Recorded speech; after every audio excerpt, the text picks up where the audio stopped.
I am very excited to say that up next we have the presentation Real Cases and Problems from Architecture Practice. This will give you some real life scenarios that I'm sure you will find very interesting as well as applicable to your daily practice, whether you come from the field of architecture or another related creative field. So our expert presenting this topic is none other than Shajay Bhooshan, an associate director at Zaha Hadid's Architects, a co-founder and head of the Computation and Design Research Group known as ZACode. Please make some noise and help me welcome him to the stage for his presentation.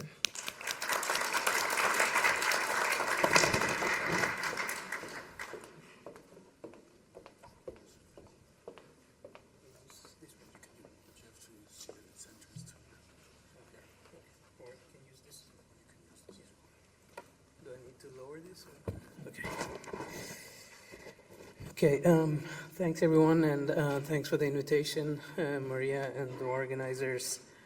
I believe the principal from Zaha Hadid Architects, Patrick Schumacher, spoke at this event a couple of years ago, so this is a kind of update on how much AI has kind of progressed since we started experimenting with it. So continuing from the previous speaker, we are looking at it from a kind of creative perspective, what is the status of architecture in the age of AI. And previously I did my PhD at the ETH in Zurich, and before that I also did a master's in philosophy from University of Bath.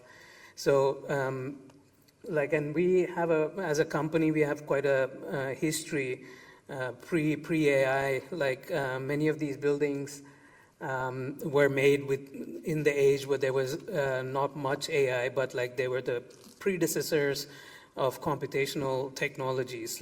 So we have been investing in technology for the last 45 to 50 years. The company was founded by Zaha Hadid in 1979.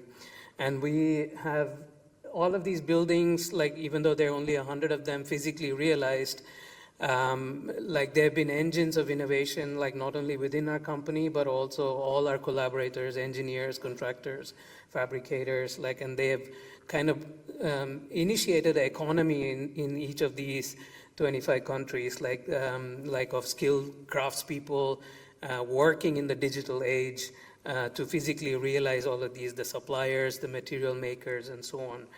So that's the visible part of the company, which is a small percentage of all the experimentation that actually goes on. So for the 100 physically realized projects, we have at least about 6,000 unrealized projects on our servers. So I'm going to talk a little bit about that volume of creative output, which is not visible. Throughout all of these projects, the 100 physically realized projects, which require at least 300 people, not only in our own company, but engineers, contractors, and so on. One thing we have realized is to look at technology from a first principle point of view. And so always ask what is technology for?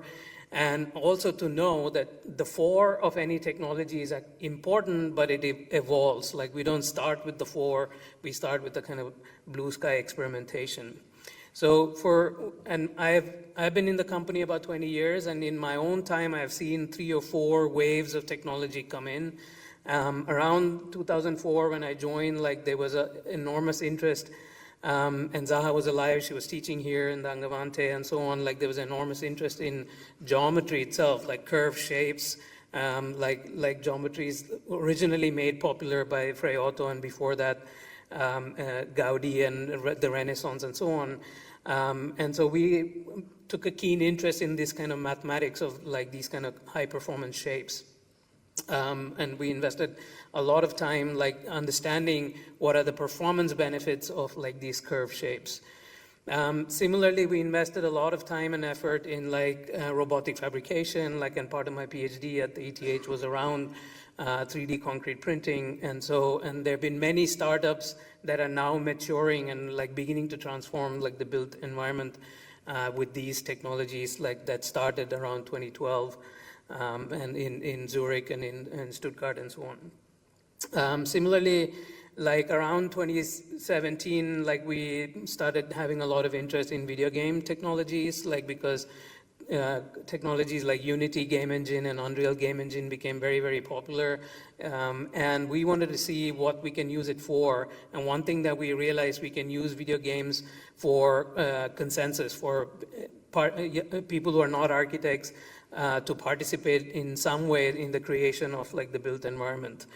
So in all of this, like previous waves of technology, one thing that we have realized, like, and which we bring to the way we are using AI, is to know that technology is a very, very small part of architecture. And so like the team I lead is like, that's the percentage, like we're about 25 people in a company of 500 plus. And then there are a few other tech teams, but you can see the majority of the teams are not really technology oriented, because architecture has many other concerns, social concerns, economic concerns, philosophical concerns, so on and so on. And so our company, like these teams can grow, like, and become smaller and bigger based on demand. So like over many years, like this is stabilized. So this kind of gives you a glimpse into like what we believe is the relative importance of architecture technology, because architecture has always been, and we believe it will always remain, a service in service of a client and the client's clients, which is like the society at large and the end users of buildings. So, so that's the kind of spirit that we bring into technological exploration. Like it is important, but at the same time, like we temper it with the idea that architecture is a long-standing profession. It's not going to overnight change, or it's unlikely to, dramatically change because of many, many people involved. And it has a long history, obviously, thousands of years. So when we think about architectural technology in the age of AI, like we genuinely believe we should participate in the enthusiasm, like that has taken the world by storm. Like, so we should leverage that artistic fear in a way, like of missing out, but at the same time, continue this long-term investment in transforming our profession in the benefit of the society. So the presentation is like broadly structured like this. Like I'm going to talk a little bit about the blue sky experiments that we did, and then how we joined the generative AI party that started in 2022 or 2023, and it is like accelerating now. And at the same time, like how we're investing in like more explainable foundations, like technology that was started in the 1980s, like which is definitely more explainable than the current state of technology, which has like, enormously evolved. So so those are the three parts, and like, so starting with like the first one, like every other artist, like in every other phase that we have gone through in terms of technology, we start with blue sky experimentation, and usually with another artist. Like, so in this case, like we asked, again, starting with the question, what is AI for? We don't know. We can only figure it out by making experimentation and experiments. So we had this pilot collaboration with Rafika Nadal studio, and like he's a pretty famous artist working with data and AI. And like in 2022, when the current way of AI was just about getting started, DALL-E 2 came out, and he had access because he's always been working with NVIDIA and so on. And we were blown away by like how like this technology was able to create something like this, which was convincing from our own kind of artistic perspective. And so this is not AI generated, like the images are AI generated, but like the video is real. This was an installation that we did for the Seoul Biennale, and like just the abstract quality, it wasn't the photorealism that was impressive, it was this kind of dream-like quality that like AI was able to generate. Like it was able to be suggestive and be abstract, which is what like we as artists and architects were training in our company to recognize. The kind of formal gestures and the geometric aspects of it, the spatial aspects. And the other thing that we quickly realized that like there's always going to be a human interpretation, like an expert interpretation of these images. The things on the top are text to image, like with just pixels, and the images on the bottom are generated from 3D models, and those 3D models themselves are created by artists and architects interpreting those images spatially. So obviously we need a lot of training to look at an image and imagine a space.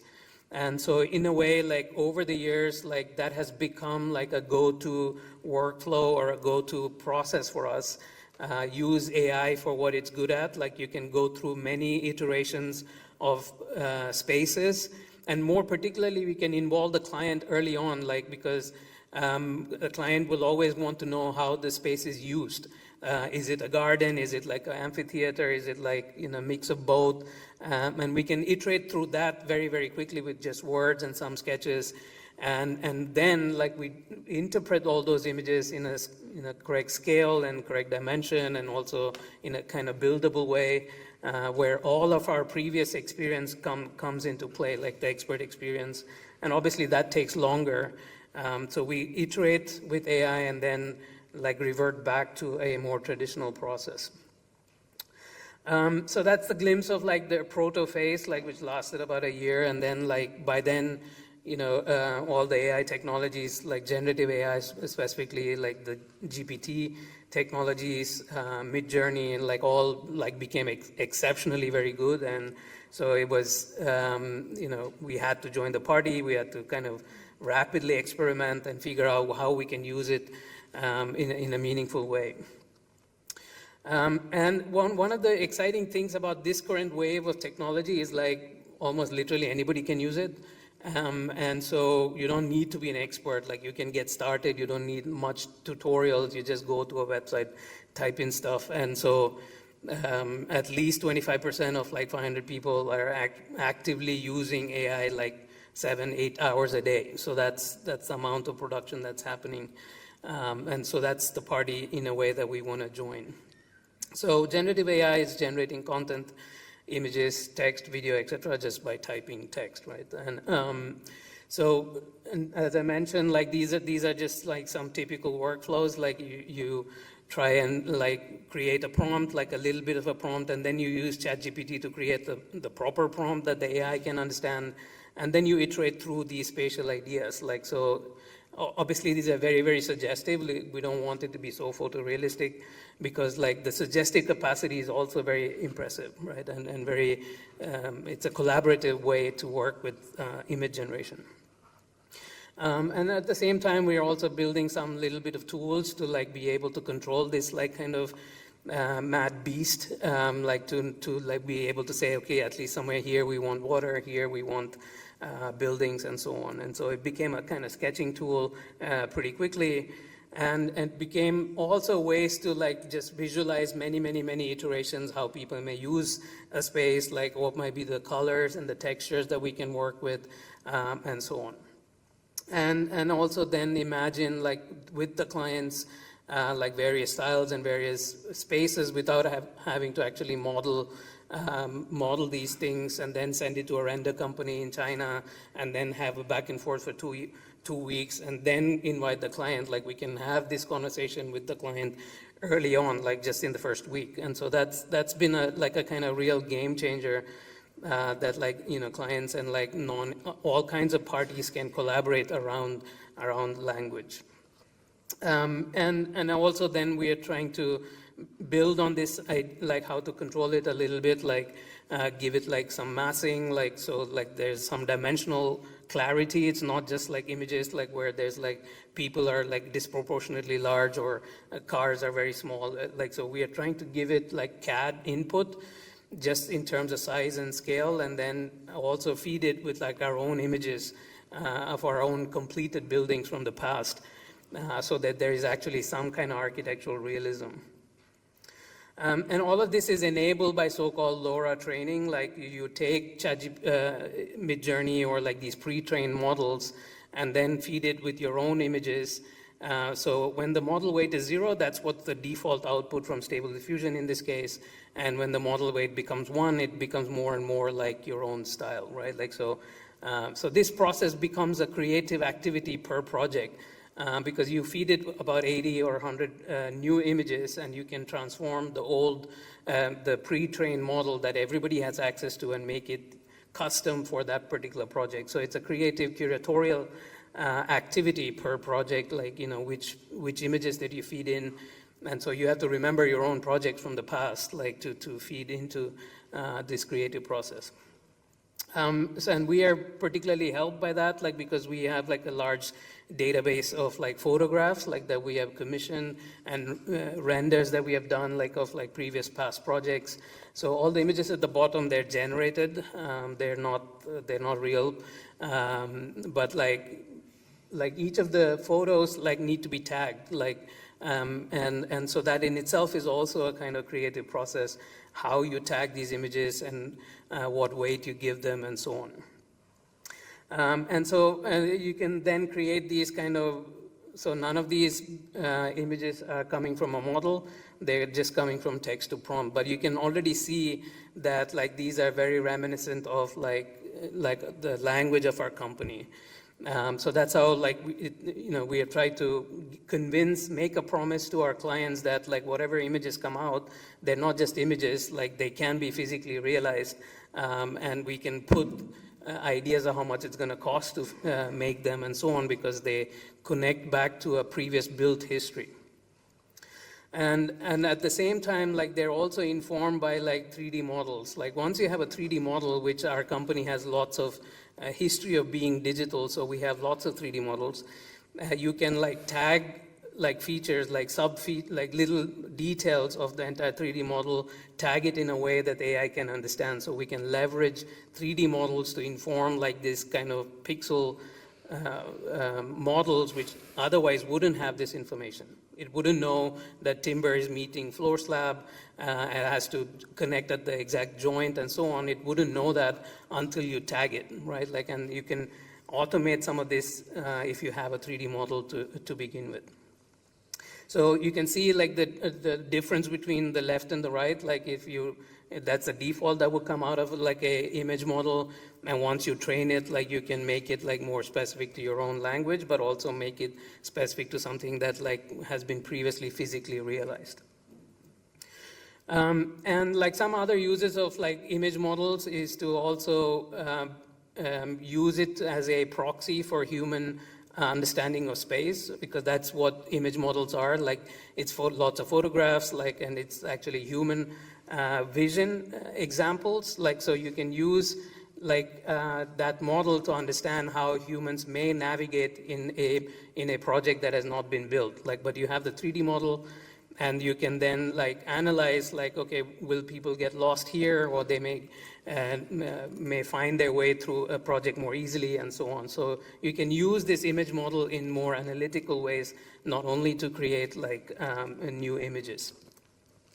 Some of the other use cases of like AI that we are increasingly discovering is like, you get, because we operate in like 25 different countries, many times we get like documents in all kinds of formats, like some are photographs and some are PDFs, some are drawings, and you can have like these agentic workflows that can convert all of this into a unified document, into a project brief, and which would save like enormous amounts of time, but also would allow all the people to have a common understanding of what the project is, which otherwise like somebody relies on the drawing, somebody relies on the PDF. Like now this is AI is helping us to have a consensual idea of what the project is. And so like, like each one is a little bit of a small AI, like that goes through PowerPoints, through Word documents, and converts it into a unified markdown format, and then like that's what gets distributed to the project teams. And we are also using this kind of agentic workflow to go through all of our data, travel data of like all the senior staff, how much is their carbon footprint, and like, tell people who are traveling too much, like to travel less, and so on. And all of this would have taken enormous amounts of time, like which we are now able to do in about 1 or 2 days. Like, and that's really transformative, because what used to be prohibitive cost-wise, time-wise, AI is really making it happen. Like, and so like it's actually democratizing a lot of language, technology, and also expertise within our own company, and we can imagine that that can be really transformative if you multiply across all the practices in London and so on. So moving on to the second part, which is about explainable foundations, like which is like where we are trying to experiment with smaller models, smaller neural networks, not large models that requires which we wouldn't be even able to afford, like, because this requires large amounts of hardware and like money and so on. But like when you work with smaller networks, they can run on your own laptop, and plus you can inspect it, right? Like, so it's older tech, like already from 40, 50 years ago. So the current popular model is coming from a paper called Attention is All You Need. So this is called the transformer model. It came out in like 2017. So the T in GPT comes from this paper, transformer. But that's like, you need millions of dollars to run one training set. Whereas if you go back like 40 years, like to this paper, like which originated the idea of a neural network, like this diagram where you see neurons connected with like these lines, came from this paper from 1986. And that itself came from like original idea of like trying to think about like an artificial brain as a connection of neurons, which was like from 1940, right? So, and so if you go backwards in history, first of all, it becomes more explainable, and it also becomes more understandable. So that's why we are going backwards and starting from kind of like scratch all the way in the back. Another thing like I want to mention here, like when you want to look at explainable AI, like you also have to convert like your shapes in a way that like AI can understand it. So we are looking at AI-friendly representation of shape and space, not in a human-friendly way. Like, so how can we convert things that we understand, shapes we understand, that are constructible and so on, like how we can encode that in a way that AI can understand. And one of the things that is becoming increasingly popular now is to represent shape as a set of images, which is like if you think of MRI scans, like that's what this is. So every layer is like an image, and you stack images to create these shapes, and that allows for shapes to be mixed. So that's how like generative AI actually manages to mix, is like the format is mixable because pixels are mixable, whereas like actual geometry is less mixable. So you try to convert geometry into images, and that allows for the AI to understand, and it also allows for the AI to mix things, right? Like, so generate works by mixing, and so you have to have shapes that are mixable. So these two things allow us to start looking at so-called micro AI, like, small bits of automation that doesn't need large data sets. It only requires a little bit of data, and it's also, you can see it work. So for example, we started with this like simple toy example. We kind of really know what a geometric pen is. Like we as architects know of these instruments that help us draw curves like ellipses and ovals and like complex cycloids, which we have used, and we try to get AI to learn about this, like try to use generate these kind of curves like by mimicking the process. So that's what we try to say, like, we have this black curve, like try to mimic it by like drawing circles and combining them, right? So we try to train an AI to recreate the black curve by placing circles and blending those circles. And it's kind of fascinating to see how it like kind of learns to do it, right? Like it starts by guessing and trial and error, it like kind of gets there. And the other aspect of this, like we didn't actually have to write code to do this. Like we had to describe the problem, and then AI generates the code, and you just copy that code and like run it, execute the code like in regular software, and then the code generates this app, and the app then you can visualize the learning, right? So all of this is happening like in a matter of minutes, right? Like which would have taken maybe 2 months.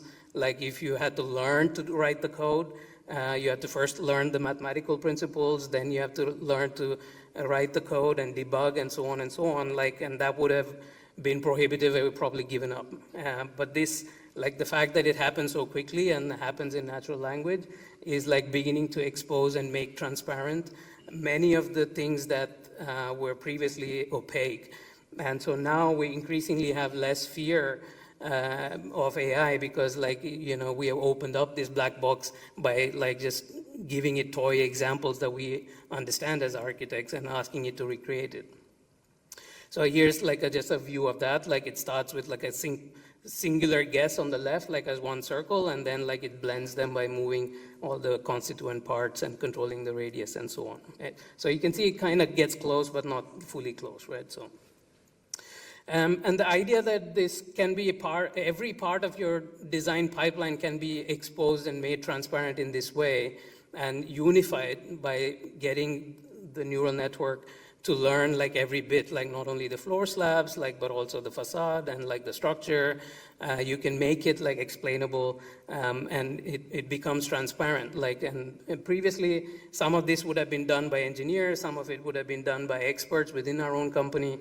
But now, by having AI take part in this, you're beginning to open up every black box, even within our own process of creating buildings, right? So, so the example we showed, is only part of rationalizing the outline of the floor slab, and we can similarly open up every other part of the design building elements.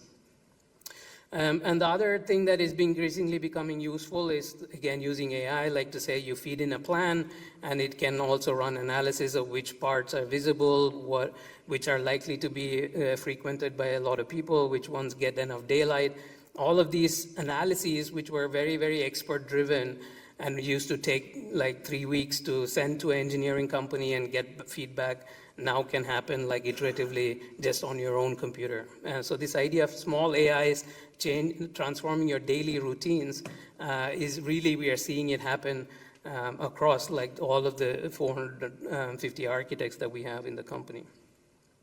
So something related to this is the idea of surrogate models, where what it means is that previously, there are these engineering simulations, structural analysis, in this case, something called topology optimization, which removes material from where it is not needed. So that pattern that you see of dark and light, the dark areas are rigid, stiff parts. It's a bit like our bones, where you need material, and it will deposit material only where there are structural forces.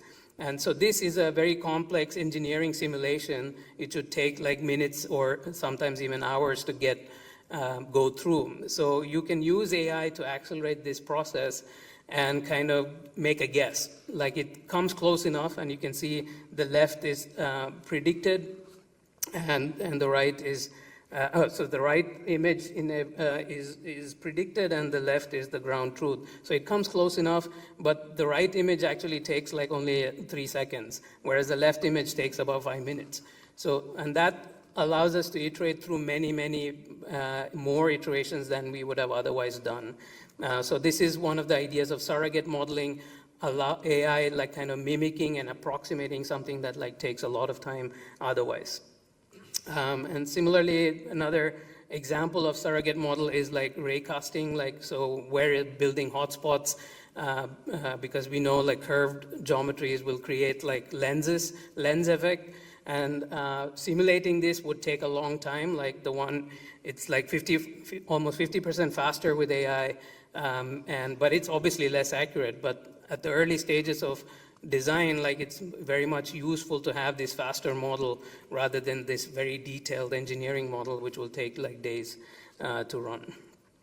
And so, yeah, so just some of the details of that. And you can see, the other benefit of having this surrogate model is you can see it calculate, which otherwise would not be so possible when the calculation take days. You can't see it happen. And when you see a simulation happen, you get some intuition of the phenomenon, right? And so you can move the buildings around and see it oh, this building actually causes this effect here, so maybe I should make it shorter, maybe I should make it taller, and so on. So you can go through many, many iterations like this, and that's also been very transformative for us to understand our own compositions, like what are its performance criteria, does this cause discomfort, does this cause better positive effects, and so on. And the last thing I would like to end with is like something that is very dear to my heart, like which is like fascinating, is like thinking of architecture as like a kind of game.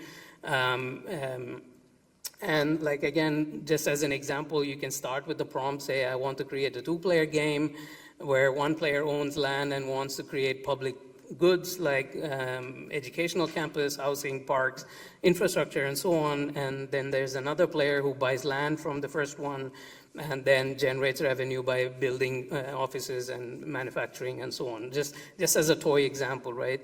And then AI can actually literally create you a game where you can inspect and allows you to see, okay, like, you know, what might happen if you play this game out, like, you know, how much, who's going to win, and you can see, you can track, like, who's making more credits, who's making more money in this case, and if you don't like it, like, you change the game a little bit until it's kind of win-win situation. So these kind of toy models are extremely useful to think about, like, almost any development problem. In the same way it has been useful in, like, thinking about geometric problems. So you can make that a bit more complex, like you take it, make it more dimensionally real, give it an actual proper site, and you can replace the boxes with actual architecturally feasible designs and so on. But the principle remains, like, it allows you to think about a reason with, like, the development process, like, and which is actually making it explainable to many more people. Like, a client will actually genuinely like something like this because it helps them understand, like, what it is that architects do, what is it that, like, you know, contractors do, because they can see that we are thinking through a problem that would help the client. And also you can go through many options, right? Like, once you think of a procedure like this, like, you can, like, then inspect, like, what if, like, we had less money and we had more offices, or if we had more parks and less road, or if we had high rise versus low rise, like, what are the various options that we can quickly iterate through. And so that's been also quite game changing. And, like, we tried to take this idea and made a little game in Fortnite called Reimagine London. And kids as young as, like, 5 to 7 years old, like, were exposed to architectural ideas in their favorite game. Like, Fortnite is obviously a popular game amongst kids, and it's also popular amongst adults. But so we had to create all these kind of rule-based ways to generate architecture, so that, like, non-expert people, like kids, can actually create something in a matter of a few minutes. So they would go around this is actually live gameplay capture, like 4 or 5 people get together and then create these boxes, and those boxes are converted into actual geometry. And then, so within 3 to 5 minutes, like, kids as young as 7 years can create something that's relatively architecturally meaningful. It's not 100% working, but you get a sense of, like, what are the trade-offs. Like, they get more points if they place housing in quieter areas, and if they put offices closer to noisier areas, they get more points. So it's a kind of gamified way to understand urban development. And on the back of it, like, you can also see, like, you know, hundreds of people are playing these games, and you can inspect that. It makes it explainable, like, as to what it is that people are trying to want out of their development, right? Like, so that's like also what we think is, like, making use of AI to understand and make architectural projects more explainable to a wider audience, and also understand what people want as designers. So to end, I would say, like, architecture in the age of AI, like, all of the value actually accrues to society, which is great. So we have less to fear.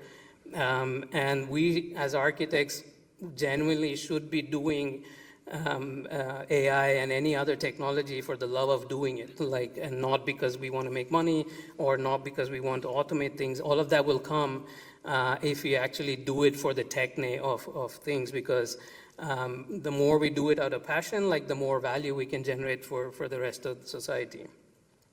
As we know, like technology comes from systematic study of techne. So one of the projects that like we believe like we are in the proto phase of, like we're trying to enable AI to help us later. So we are helping create tools for AI to help us in the near future. So one of the projects that like are kind of proto, these are not fully generated with AI, like, but are the beginnings of it. Like, it's the first realized project, was a stadium project, which was realized in only 3 years, start to finish, including a competition, which would simply not be possible if we hadn't invested in technology like for the last 50 years. So we continue to work with that, like decompose all the complex parts into smaller and smaller bits so that technology can help us deliver these in high quality and faster and more sustainably and so on. So I'll leave you with this video of like the spirit of our company and how we genuinely get motivated by technological ideas and how collaboratively we explore this opportunity, space of opportunities. I think this practice is a factory of ideas. Every day I walk to the office, I see people spinning beautiful three-dimensional models of buildings, and I see people coding complex algorithms. It's like a symphony of people doing cool stuff. There's continual excitement for learning, for finding out what's new. We have many nationalities here. We have different ways of thinking, we come from different places. It's so satisfying that all of these different viewpoints get thrown in a mixer and you end up with this unique vision of what something could be. People want to share their enthusiasm and they want to share their ideas, and we're a very open company. And you have the freedom to create. If you have good design ideas, we're going to explore them. Thank you for your attention.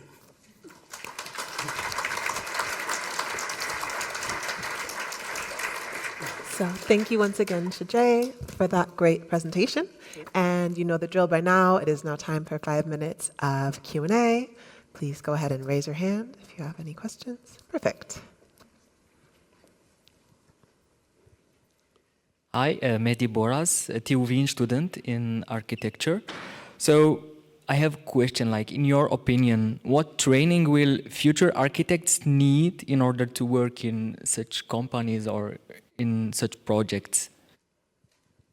Yeah, I mean, I think increasingly we think like the training of architects, like, you know, is more and more like what is relevant for the 21st century is like what was actually relevant more in the time of the Renaissance. Like, you know, you have to be culturally educated and you have to know a bit of economics, you need to know a bit of sculpture, you need to know a bit of like how, you know, lighting works. Like, even though, you know, AI will do most of the work, like you still need to have an idea of how to put all of it together, how to orchestrate like all of these complex things, which is what architects were always, I mean, you know, like the word our master builder like comes from like knowing many little things, putting all of these specialist trades together, which still is the case. Like it's never more relevant to know more about culture, about society, about like all the factors that go into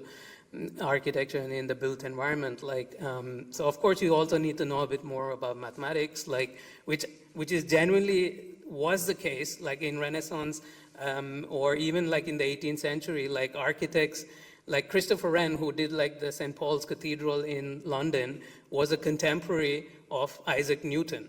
And he was aware of the same mathematics as Isaac Newton. Like, so it was just in the 20th century that architects somehow developed this fear of geometry, developed fear of shape. I mean, when I see these beautiful like timber structures here, like just in this space. Like you can see that architects had to have knowledge like that we currently don't have. Like an AI can actually will force us to go back to these previous forms and then multiply it like 100-fold. And so that we generally see that every day. Like, you know, I try to learn more and more about stuff that I forgot about, like, or things, because I'm from India, like I'm not fully aware of like Renaissance in Europe, like, or I don't know about American history. It's great, like ways to like, you know, be fully engaged. So I think that the trick is to learn about AI, like, and use AI to learn about humanity. Yeah. Just wait one moment, please, for the microphone. Thank you. I found it interesting to see how this AI thing is also being an inspiration to architects. At the same time, of course, AI is usually based on existing data. And what I see there is a risk of perpetuating what is already there, essentially, and not trying to find new ways of thinking architecture in a way. Because when you say, okay, we are going to make architecture accessible to people so they can have prefabricated things, you already set the scene on how it looks like, essentially. There is only this little variation. You can compose it and so on, but the original ideas are something that I think that's something that AI can't take away from you. Yes and no. Yes, in the sense that like current AIs like rely on a large amount of data to be fed in. But what is also true is that once you feed in a large amount of data, like it actually does learn like the essence of it. And that's why it's called generative, right? It's like, I mean, yeah, on the face of it, it's mixing previous ideas, but it is also helping us understand from all of this data, like the crucial bit, like, and that service, like of distilling complex data into something that can be humanly understood, like that's the explainable part, right? Like, and then once you have that, you have the ingredients to then further create with it, right? So the human creativity is not going away, right? It's helping, like digest like thousands of years of information and make it available to people today. And we as humans, like, we will always explore new ideas with like all the things that we knew. Because if it was only remixing stuff, like, like we as humans would also be, without AI also we could be in that trap, because like all the things that we see like is stuff that was being built, but we are not recreating this. Like, we are inspired by this, and we now apply this to contemporary problems and contemporary requirements. Like that's what creates new ideas, right? Like it's because there's like so many new things to be solved for, like, and new opportunities to capitalize on. So yes, like there's a danger that like you're just mixing, but I think that's a better danger than like the amount of like, undesigned stuff that is being built like globally. It's better to have some of these things being replicated than like some of the things that are, endlessly repeated. Yeah. Perfect. Thank you so much. It's a great answer to a few great questions. That's all the time we have for this part. So thank you so much once again. Sure. Thank you.